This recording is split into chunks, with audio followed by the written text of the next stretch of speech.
Position is king. Let's get into it. So there are some advantages that come from having position. First is you can get more bread and butter. Now, bread and butter is a specific situation where you are the pre-flop raiser in position against one or two other opponents. And I've talked about bread and butter a ton in the past. There's a link in the description down below. But bread and butter spots are the most profitable, easiest to play, most fun spots you can get. And the more bread and butter that you get, the better. Now, another advantage, you have more information to work with. You get to see their actions, and if they do make an action like betting or raising, you get to see their bet size, and you can make some kind of a read on the potential strength of their hand based on that sizing. You also have more time to think. Common situation when you are in position, you raised on the button, they called in the big blind. As soon as that flop hits, they're going to take at least a few seconds to consider how their hand interacts with the board. They might even take a little bit longer, right? But the time that they think about their decision, that gives you that additional time. You can consider your opponent's ranges based on how they enter the pot pre-flop, how those ranges interact with the board. You have time to look at their HUD or think about their tendencies, open a pop-up, look at specific stats related to the situation that you're in right now. You even have time to take a look at your notes on the opponent. Maybe something that you've noted in the past will give you a good read on what to do right now. Position continues on the turn and river as well. When they're out of position on the flop and they check and they face your bet, oftentimes they think about, oh man, if I call right now, I'm just going to be out of position on the next street. If I check, he's probably going to bet again. If I call the turn, oh my gosh, I'm going to be out of position again on the river. So they're going to have a little bit more pressure to fold at some point, flops or turns, instead of allowing you to have that positional advantage and just bet street after street, putting that aggression, pressure on them. And speaking of aggression, hey, it works better when in position. Kind of going to that prior idea of they're going to be out of position turns and rivers too. Well, they have to consider that. And your aggression right now, they just don't know what you're going to do. If you check and then you bet, future streets, you can continue that aggression. We're going to see a pretty good example of this in just a little bit. Now, what are the best positions? You probably already know the answer, right? The hijack, the cutoff, and ultimately the button are the best positions. Now, you could say, Sky, the big blind gets to act last after everybody else makes their pre-flop action. And that's absolutely true. So pre-flop, if we just think about viewing actions, yes, the big blind has the best position. But now, getting back to that prior point, they have to contend with, if they decide to call somebody's open raise right now, they're going to be out of position flop, turn, and river. So while the big blind is a pretty decent position, you have a good read on everybody's ranges and what they've got going on pre-flop. Man, if you get involved, you are putting yourself out of position. All right, so how to play in position more often. First, you want to play most of your hands in the late positions. Like we already said, the hijack, the cutoff, and the button are the best spots. So this means that you're going to be open raising, isolation raising, which is raising over a limper, and you're going to be 3-betting at every positive EV opportunity in those best situations. So let me ask you a question. I don't know, you should know this or have a general idea. What is your VPIP by position? Generally, VPIP should increase by position all the way from the EP up through the button, like a steady increase. And VPIP is voluntarily put money in the pot for those who don't know. You should be putting more money into the pot, entering more hands as your position gets better. And your VPIP on the button should be the highest. If you take a look in Poker Tracker 4 at your VPIP by position, and you see that the small blind and the big blind are both higher than the button, whoa, what's going on here? What you need to do is cut that down, fold more often out of those blinds, and actually commit chips in those better positions. Like I said, if your blind's VPIP is greater than cutoff and button, you're giving them position too often. You're just handing them bread and butter. Now, you want to look out for callers and 3-betters before you open raise or ISO raise in the EP, MP, and the cutoff. Now, that doesn't mean, right, like, let's imagine you have a hand like ace-jack suited in the hijack. Just because you have players who love calling on the cutoff and button, or maybe even potentially 3-betting sometimes, that doesn't mean you shouldn't open raise. But the thing is, you want to think about the post-flop situation you may be getting yourself into. Go ahead, open raise out of the hijack with your ace-jack suited. Just realize that there's a good chance the cutoff or the button's going to be calling. So how are you going to approach the flop when out of position versus those players? There's a chance they're going to be 3-betting as well, right? You look at those tendencies of theirs, you see a high 3-bet percentage, especially when they're in the cutoff or the button. You've got a plan. Before you open raise with ace-jack, plan on what you're going to do versus their potential 3-bet bluff. Plan ahead as often as possible. You don't want to just look down. In the hijack, it's folded to me. I got ace-jack suited. I open raise. No. Look to your left. Look at the cutoff, the button, the small blind, and the big blind, and try to gauge what you think their reaction to your action is going to be.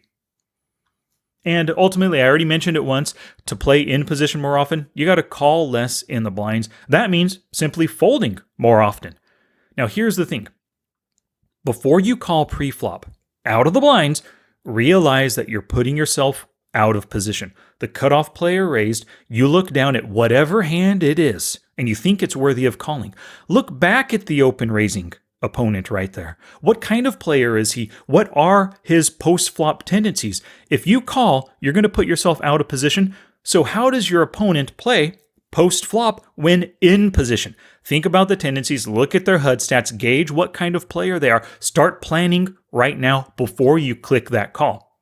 And also before 3-betting, right? Because calling out of the blinds, that's one version or one mode of defense. 3-betting as well. If you do 3-bet out of the blinds, let's imagine versus a cutoff open raiser, there's a chance he calls. So what is your post-flop plan in case he calls? Once again, you're going to be out of position. You have the opportunity to c-bet out of position.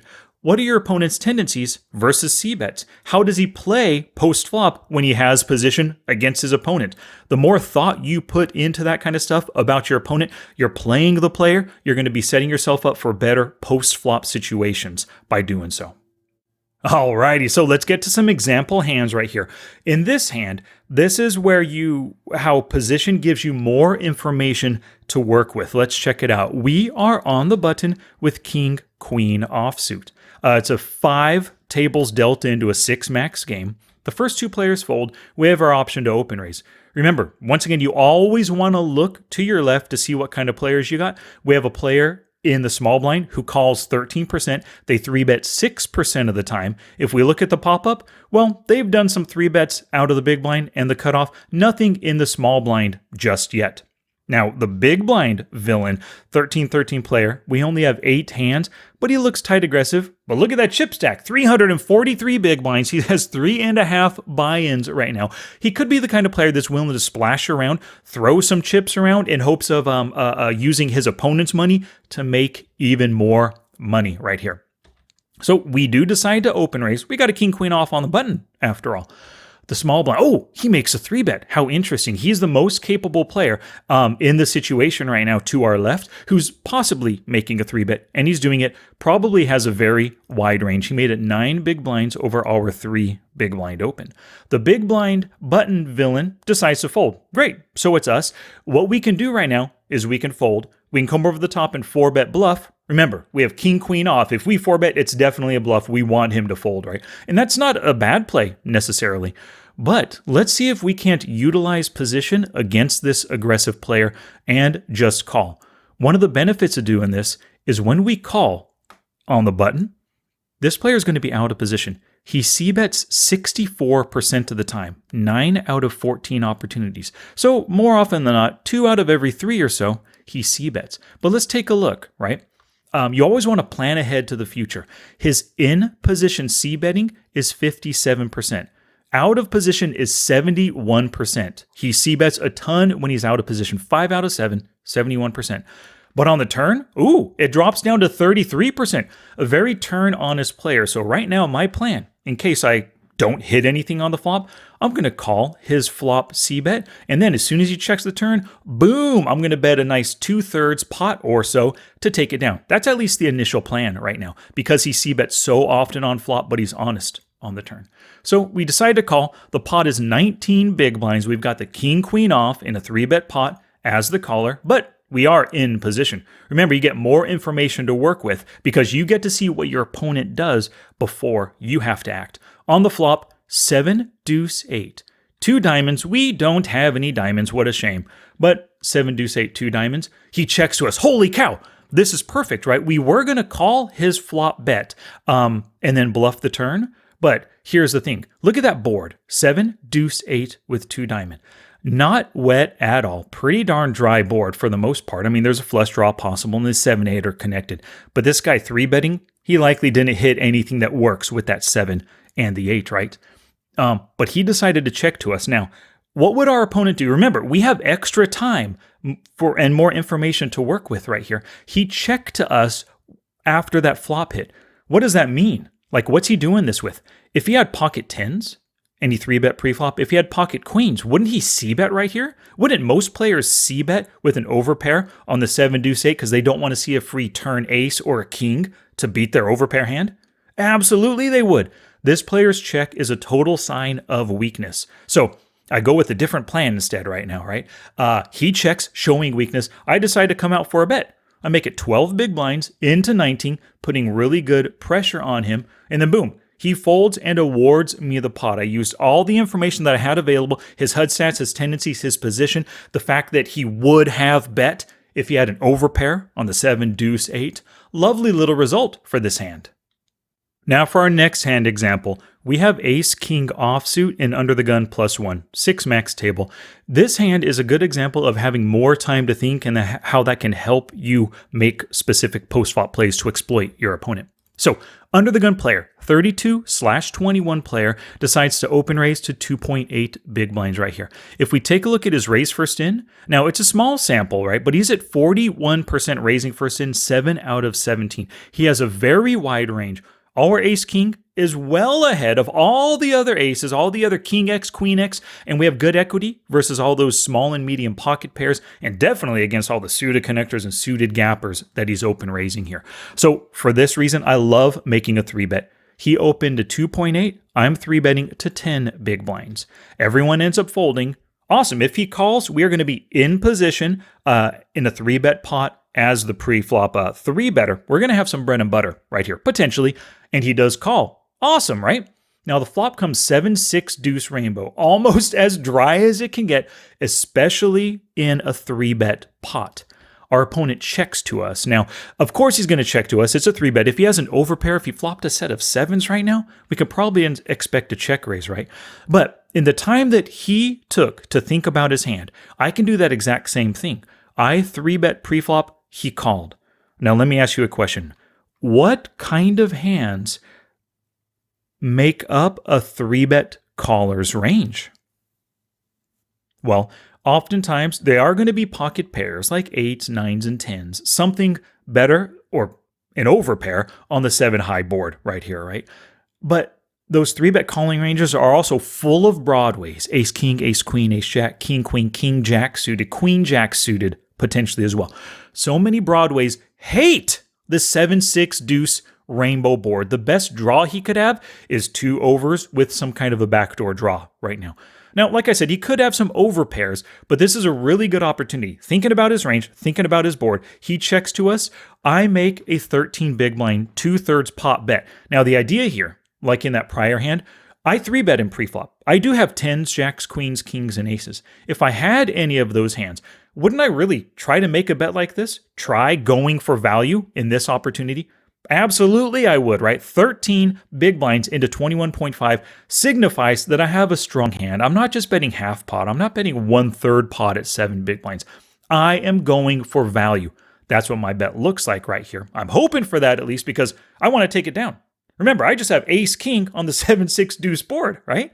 So he ends up check folding right there. Really easy spot. But in the time that he took to think about the board, to think about his actions, I had that extra time to consider how his range interacted with the board. And it worked out. Now our last hand example is one where aggression works better when in position. We're in the big blind with ace-9 offsuit. It's folded around 6 max table. 4 players fold. The small blind. I only have 15 hands on the small blind. He's a 7/0 player, so potentially a tight player, or maybe he's just been dealt crappy hands in his first 15, right?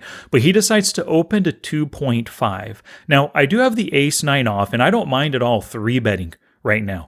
But occasionally, with that ace-9 off, I'm kind of under-repping. It's not the strongest hand in the world. I'm not a big fan of that 9 kicker, but still, he probably might not expect such a strong ace-high hand in a calling range. Potentially not. Like I said, I only have 15 hands on the guy. Don't know much about him. But I decide to call ace-9 offsuit, seeing the flop in position. The flop comes down 4-6 queen with 2 hearts, and I have the ace of hearts. So I have the nut flush backdoor, or nut backdoor flush draw, but also the nut flush blocker right now with this hand. This player comes out for just a half pot bet, 2.5 big blinds. He could be doing this with a really wide range. All those under pairs, right, that open raised out of the small blind, queen high board, he could be doing this with jacks, 10s, 9s, 8s, and 7s. Pocket 6s and 4s for a set can do it as well. Pocket queens as well. But he could be doing this with ace high bluffs, king high bluffs, jack high bluffs, 9-8 suited, 10-9 suited, things like that as well. The hands that I have equity against, but hands where he's potentially just bluffing. And because I am blocking the nut flush draw right now, I decide to raise. Now, it is kind of on the small side. He bet 2.5. I made it 6 big blinds. And the reason why is because I'm just kind of figuring if he has nothing at all, he's just going to fold right here. I don't think I need to risk too much to bluff this player off the hand. I figured most ace high, king high, jack high, 10 high hands can simply fold to this bet right here. But he decided to call. Now, keep in mind, I am using aggression in position. I went from pre-flop passivity, just calling in position, to now I am raising him in position. I'm trying to tell him I mean business. Hopefully he's picking up on that, but who knows? We'll see. So he called the 6 big blinds.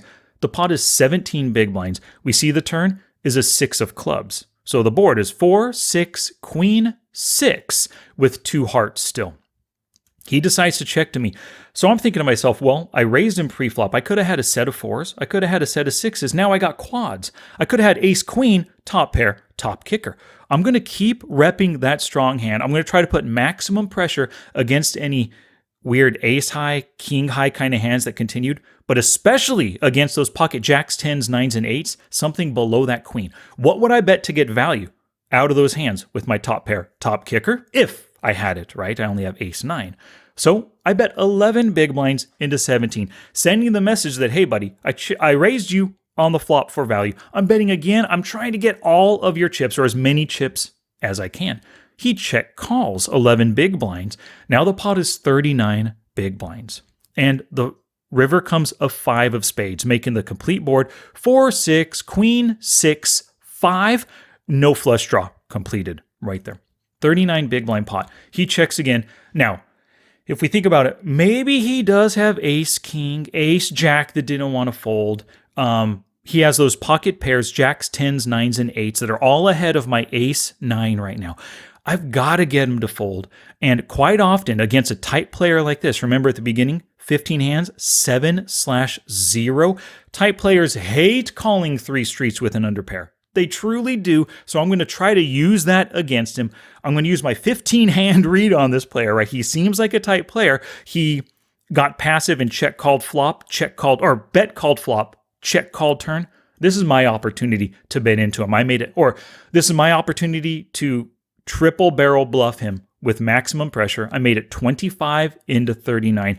Kind of imagining what would I bet here with a set of 4s that turned into a full house, ace, queen, that kind of thing. Like, what would I bet for value? 25 into 39 definitely feels like a strong bet. And he check folds and awards me that pot right there, 39 big blind pot with my triple barreling aggression. And that position really helped me pull the trigger on these plays. So position starts with table and seat selection. The basic idea here is that you want position versus tough opponents. When you do that, you help yourself avoid those difficult spots, right? With position on the loose aggressive players, you're not going to be the one facing their 3 bets or in position aggression nearly as often, right? You can be the one pressuring them with 3 bets. And in poker, you don't want to be the one making it easy for your opponents to use aggression against you. You want to be in position using aggression against them. Make their life at the table miserable. Don't allow them to make your life miserable by keeping those loose aggressive players on your left. And also, When they get aggressive post-flop, you have more information because they're on your right. They open raised, you called, just like that prior hand, right, with the ace-9 offsuit. Boom! We get now extra time and extra information to work with to exploit those opponents, those loose, aggressive, capable, tough opponents. Also, table selection helps to isolate weaker players in the blinds. When those weak players are on your left, you're on the cutoff, or you're on the button, you have a better chance of isolating those players. Now, it also just makes poker easier and more fun in general. Like I said, you want to be the one pressuring them. It sucks when you're out of position and you've got two or even three very loose aggressive 3-betters, C-betters, raisers in position on you. Now, let's take a look at these two tables. This first table right here, you see Hero up there in seat 1. Seat 2, directly to his left, is a 21/9 player. Fishy player, he folds to steals a ton as well. We love seeing that kind of stuff right there. He doesn't 3-bet, only 2%. The next player to his left, 35/15. Another fishy player. He doesn't steal that often, but you can imagine, when Hero is on the button, this player that doesn't like to fold to steals is in the big blind. What a great bread and butter opponent to be facing. Now let's take a look at this other table. These are actually the same two tables with the same players. I just moved the HUD stats around on it. Over here, we've got a player on our direct left who's a 28-21, 3-bets at 6%. Tough player to be against, out of position. Every time we open raise, we have to be concerned with him 3-betting against us. Now, the other player directly to his left, 2 to our left, holy cow! He's a 32/25 player. He 3-bets at 12%. Another player with position on us that's capable of utilizing that aggression. Now that first player, Villain 65 to our direct left, he c-bets the flop a ton at 78%. He's honest on the turn, so there are some ways that we can use his position, use his aggression, use his turn honesty against him. But just in general, man, we don't want this kind of player making life difficult on us. The second player, 2 to our left, he c-bets 63% flop, 75% turn. He loves a double barrel. If we open raise and he 3-bets and we call and he's in position, maybe on the button, we can expect 2 or 3 streets of betting. He's going to make our life pretty tough, assuming we don't hit something very good on that flop. So here is your sticky note, the 2 bits of information that you need to take with you into the future. Write this down, attach it to your monitor. Position is king. Strive to play in position as much as possible. And have position on the tough players, those winning players and the loose aggressive ones at your table. Now I want you to take action. I want you to play for position for 5 sessions, your very next 5 sessions, maybe 1 per day, however you do this kind of stuff, right? But play for position. You want to be aware of your position with every hand pre-flop and on every street. You want to be in position post-flop, and if you're out of position, you want to try to avoid those, at least for these 5 sessions right here. Choose seats and choose tables without lags or winners on your left, especially those 2 players to your direct left. And just strive to play as many hands as possible in position. You can even whip out a tick sheet and just record how many flops you see in position versus how many out of position flops you see. And then when you do have position against your opponents and you're going post-flop, utilize that position against your opponents on every single street. And good luck to ya!